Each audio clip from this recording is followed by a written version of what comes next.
मरीजों की तादाद 50,000 तक पहुंचने का खदशा। हुकूमत ने कौमी एक्शन प्लान की रिपोर्ट सुप्रीम कोर्ट में जमा करा दी। गरीबों की मदद के नारे अपनों के वारे न्यारे। मुश्किलात का शिकार मुस्तहकीन राह ही देखते रह गए। हुकूमती इमदाद ना पहुंच सकी। राशन जियालों में बांटा जाने लगा। यूनियन काउंसिल की सतह पर बनाई जाने वाली कमेटियों में भी पीपल्स पार्टी के वर्कर्स की भरमार।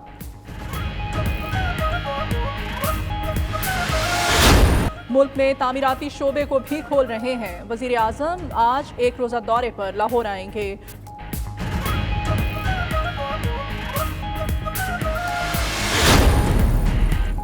रेलवे रीढ़ की हड्डी 1 अरब 20 करोड़ रुपए रोजाना नुकसान हो रहा है। 20 ट्रेनें वजीर-आज़म की इजाजत के बाद चलाएंगे। टाइगर फोर्स के पास पैसे और इख्तियारात नहीं, खिदमत का जज्बा है। कुछ अनासर मुल्क को तरक्की करता नहीं देखना चाहते।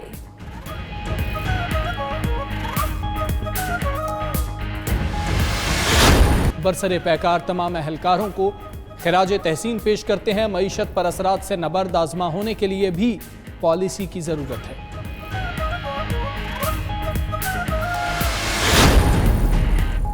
मईशत का पहिया कहीं हो ना जाए मुकम्मल जैम। पंजाब हुकूमत ने उठा लिया बड़ा इक़दाम। कम स्टाफ और हिफाजती इंतजाम के तहत सूबे की बड़ी सन्नतों को काम करने की इजाज़त। टेक्सटाइल, स्पोर्ट्स, गुड्स और फार्मा इंडस्ट्री को इजाज़त मिल गई। लेदर, सर्जिकल और तिबी आलात बनाने वाली सनतें काम शुरू कर सकेंगी। ऑटो पार्ट्स और गोश्त मसनूआत के शोबों को भी इजाज़त मिल गई। नोटिफिकेशन जारी।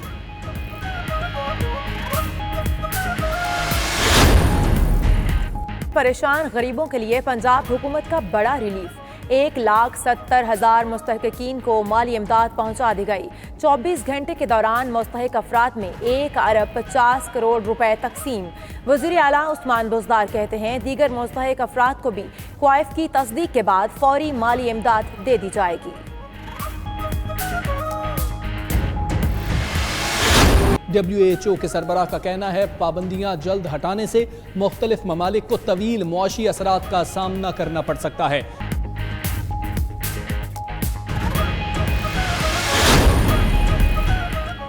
सऊदी हुकूमत का गैर मुल्कियों के अकामों में तौसी का ऐलान। सऊदी महकमा पासपोर्ट के मुताबिक फैसले का इतलाक निजी शोबे के गैर मुल्की कारकुनान पर होगा।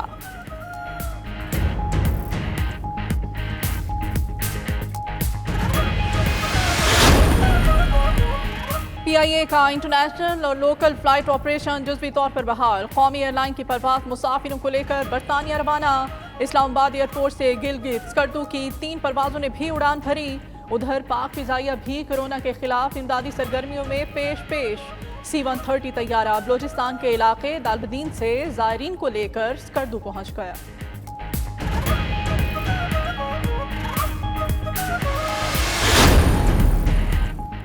जेलों से कैदियों की रिहाई के लिए पंजाब हुकूमत खुसूसी इक़दाम करे। मुतल्लिका अदालतों में कैदियों की रिहाई के लिए दरख्वास्तें दायर की जाएं।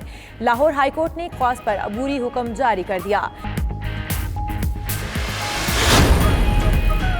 साबिक वज़ीर आज़म और पीपल्स पार्टी के बानी जुल्फ़िकार अली भुट्टो की आज 41वीं बरसी। PP रहनुमाओं का खिराज अकीदत। बिलावल भुट्टो कहते हैं अवाम जुल्फ़िकार भुट्टो की कुर्बानी को कभी फरामोश नहीं करेंगे। साबिक सदर आसिफ जरदारी ने जुल्फ़िकार भुट्टो के नक्श कदम पर साबित कदम रहने का अज़्म दोहराया। वज़ीर आला सिंध मुराद अली शाह ने कहा शहीद भुट्टो जैसे रहनुमा सदियों में पैदा होते हैं।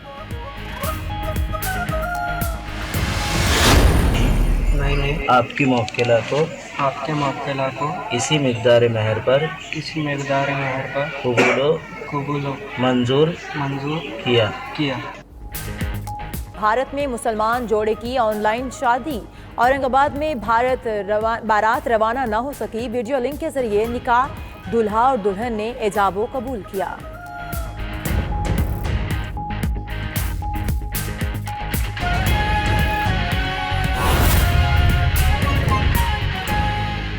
हुकूमत का 14 अप्रैल से तामीराती शोबे को खोलने का ऐलान।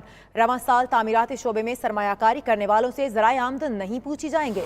90% टैक्स मुआफ करने का भी ऐलान। वज़ीर आज़म का कंस्ट्रक्शन इंडस्ट्री डेवलपमेंट बोर्ड बनाने का भी ऐलान।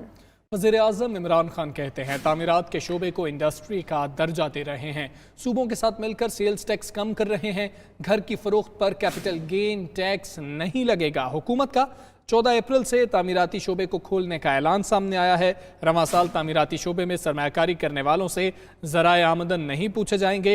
90% टैक्स मुआफ़ करने का भी ऐलान कर दिया गया है वज़ीर-ए-आज़म इमरान खान की जानिब से। वज़ीर-ए-आज़म का कंस्ट्रक्शन इंडस्ट्री डेवलपमेंट बोर्ड बनाने का ऐलान भी सामने आया। वज़ीर-ए-आज़म इमरान खान कहते हैं तामीरात के शोबे को इंडस्ट्री का दर्जा दे रहे हैं, सूबों के साथ मिलकर सेल्स टैक्स कम कर रहे हैं, घर की फरोख्त पर कैपिटल गेन टैक्स नहीं लगेगा। जी हां, अहम खबर है हुकूमत का 14 अप्रैल से तामीराती शोबे को खोलने का ऐलान। रवां साल तामीराती शोबे में सरमायाकारी करने वालों से ज़राए आमदन नहीं पूछे जाएंगे। 90% टैक्स मुआफ़ करने का भी ऐलान।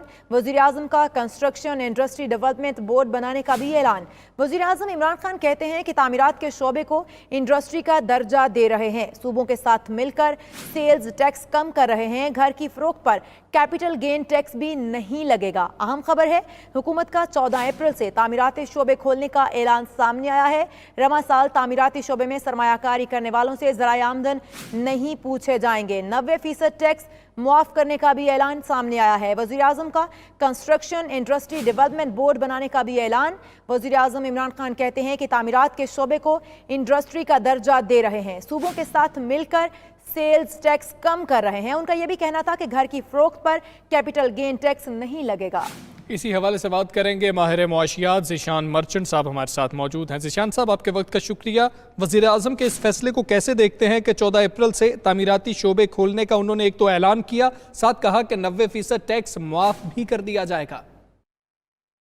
देखिए, जो ये आज अभी पॉलिसी अनाउंस की है, इसकी ऑफिशियल जब तक एक ऑर्डिनेंस या एक्ट आएगा तो उसमें मजीद कदर समझ में आएंगे। लेकिन जो अपेरेंटली ये एक ऐलान जो है, ये एक इंडस्ट्री सेक्टर को पूरा जो है चलाने के लिए बहुत हेल्पफुल साबित होगा, क्योंकि हम ये डिस्कशंस में हम देखते भी सुनते भी रहते हैं कि सिर्फ कंस्ट्रक्शन इंडस्ट्री जो है वो 40 इंडस्ट्रीज को सपोर्ट करती है। तो एट दिस प्रेजेंट टाइम के जबकि इकनॉमी जो है वो बिल्कुल स्टैंड स्टिल हो गई है, क्योंकि ये कोविड-19 की जो इम्प्लीकेशंस हैं जिसकी वजह से लॉकडाउन है, और जो एक गरीब तबका है वो इस तक बहुत परेशानी का शिकार है और बहुत परेशान है, तो ये उनके लिए जो है कम अज कम एक किक स्टार्ट होगा। और ना सिर्फ उनके लिए किक स्टार्ट होगा, बल्कि जो है ये जो कंस्ट्रक्शन जो लैंड डेवलपर्स हैं या फॉर दैट मैटर जो एक आम आदमी भी जो है वो इसका बेनिफिट लेगा। लेकिन ऑब्वियसली ये बेनिफिट आने में कुछ टाइम लगेगा, लेकिन किक स्टार्ट जरूर हो सकती है। जैसे कि जो ऐलानात किए गए हैं, अगर वो उसी सूरत में जो है उसका एक्ट या उसका ऑर्डिनेंस आ जाता है, तो मैं समझता हूँ कि इससे बहुत फायदा हो सकता है। जी ठीक है। ज़ीशान साहब, ये भी फरमा दीजिएगा कि किक स्टार्ट हो सकता है, बिल्कुल ठीक। अगर इसका दूसरा रुख देख लिया जाए तो टैक्स जो कलेक्शन होगी, जो रेवेन्यू हमने अहदाफ हैं, उस पर कितना असर अंदाज होगा? क्योंकि इतनी छूट दे दी जाएगी तो क्या रेवेन्यू अहदाफ जो सेट किए गए थे उनको पूरा करने में मजीद मुश्किलात का सामना भी होगा? देखिए, इस वक्त की पोजीशन ये है कि कंस्ट्रक्शन सेक्टर जो है वो एफबीआर के अगर आप पुराने रिकॉर्ड्स को देखेंगे या रिपोर्ट्स देखेंगे तो कंस्ट्रक्शन सेक्टर का कंट्रीब्यूशन इकोनॉमी में जरूर है, लेकिन चूंकि इसमें अनडॉक्यूमेंटेशन बहुत सारी थी, तो ये कंस्ट्रक्शन सेक्टर से खातिर खार टैक्स वसूल नहीं हो रहा था। ये जो पैकेज जो इस वक्त अनाउंस किया गया है, ये आप पूरी कंस्ट्रक्शन इंडस्ट्री के साथ जो है डिस्कशंस के बाद, इसमें चेंबर्स की भी इनपुट थी, इसमें जो है आबाद की भी इनपुट थी, और उनके इनपुट के साथ इस पैकेज को लेके आया गया है। तो उसके बाद अब मैं ये समझता हूँ कि इससे जो है टैक्स में जो है काफी इजाफा भी होगा, और मैं ये समझता हूँ कि वो सेक्टर जो नॉन डॉक्यूमेंटेड था वो अब डॉक्यूमेंटेड सेक्टर में भी आ जाएगा। तो मैं समझता हूँ ओवरऑल इसका टैक्स पे पॉजिटिव इम्पैक्ट आएगा। बिल्कुल सही। ज़ीशान साहब, आप हमारे साथ ही मौजूद रहेगा। डॉक्टर कैस असलम, माहिर मौशियात ने भी हमें ज्वाइन किया है। बहुत शुक्रिया सर आपके वक्त का। डॉक्टर साहब, कहिएगा, हुकूमत का 14 अप्रैल से तामीराती शोबे खोलने का ऐलान किया गया है और साथ ही साथ 90% टैक्स मुआफ़ करने का भी ऐलान किया गया है। इस फैसले को आप किस तरह से देखते हैं और इसके मईशत पर किस तरह के असरात मुरतब होंगे? देखिए, मैं बहुत पॉजिटिव देखता हूँ इसको। हमें हर वो सेक्टर जो एम्प्लॉयमेंट जनरेट करता है, इनकम जनरेट करता है और जीडीपी में उस सब सेक्टर्स को इस किस्म की मराहतें देनी चाहिए। हमें थोड़ी देर के लिए टैक्स नहीं आएगा तो कोई फर्क नहीं पड़ता। हमें जब